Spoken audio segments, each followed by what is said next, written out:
हाँ क्योंकि वो सोच और चिंतन नहीं है। ये हम्म, इस मशीन से निकले ही नहीं है।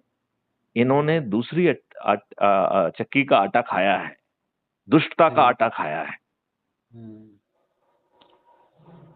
आप बताइए, ये कहते हैं कि ये तो दूसरे बायोस्फीयर के बने हैं, तो भैया इन्होंने ये 55 कानून क्यों रद्द नहीं किए? आज जो है 10 साल के शासन के बाद भी हिंदू दोयम दर्जे का सिटीजन क्यों है? यदि कोई एमएलए एमपी संविधान की भावना के विपरीत काम करता है तो उसकी सदस्यता भंग क्यों नहीं होती है?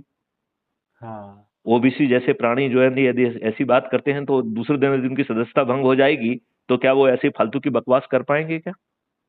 सही कह रहे, नहीं कर पाएंगे। ये पूरे जो बड़े देशवासी। बड़े जो है ना माथे पे टीका लगा के घूम रहे हैं, चेहरे से जो ना डकैत दिखते हैं, कितने आपको लगते हैं जो चेहरे से क्रूर जो है ना डकैत जैसे दिखाई देते?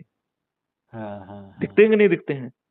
हाँ इन्होंने जो है अपना जो है, बहुत सारे क्रिमिनल्स ने भगवा चोला पहन लिया है हम्म, अपने राजनीतिक लाभ के लिए। हम्म, आप ये बताओ, जितने भी साधु सन्यासी हैं, वो अच्छे भारत का संकल्प क्यों नहीं दिलाते हैं? जहां भी जाएंगे अच्छे भारत का संकल्प दिलाएंगे। बताइए, हिंदू राष्ट्र अपने आप आ जाएगा ना, क्योंकि हिंदू क्या है? Hindu is not against anybody else. Hindu का तो जो है कि वो जो जो जो आपको संतुष्ट करे उसको मानो।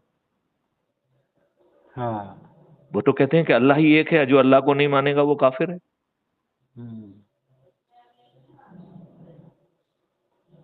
तो ये हम कैसे कह सकते हैं कि सभी धर्म एक जैसी बात सिखा रहे हैं? नहीं सिखा रहे हैं। वो धर्म है ही नहीं। दे आर हाँ पंथ, दे आर रेजिमन। हाँ, अब बताओ, किसी भी राजनेता को जिस भाषा में मैथिली संग बात कर रहे हैं वो कहने की औकात है? नहीं है, नहीं है, नहीं है। या तो ये कहो कि साहब आप जो है सठिया गए हैं, क्या आप ऐसी बातें कर रहे हैं? ये तो कोई भी बात सही नहीं है। तो उनमें वो कहने की भी औकात नहीं है। मैं इनके बड़े से बड़े लोग से वार्तालाप कर चुका।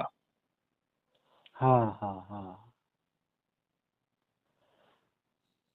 बस वार्तालाप करके वो जब हाँ हूँ करके वो उसके बाद वो शांत बैठ जाते हैं, शांत क्योंकि नहीं बैठ जाते हैं, वो आपको अवॉइड करते हैं। वो दूसरी बार आपका फोन नहीं उठाते हैं। वो डरे हुए हाँ प्राणी हैं, अपने स्वार्थ के लिए जी रहे हैं। उन्हें आप बड़ा हाँ कह रहे हैं, हम तो उन्हें घटिया और तुच्छ रत का व्यक्ति कहते हैं। हाँ हाँ, नहीं, वो बड़े कैसे हो सकते हैं बताइए ना? जो देश हित की नहीं सोच पा रहे हैं, जो अच्छे भारत का संकल्प नहीं ले पा रहे हैं, वो अच्छे कैसे हो सकते हैं? कैसे हो सकता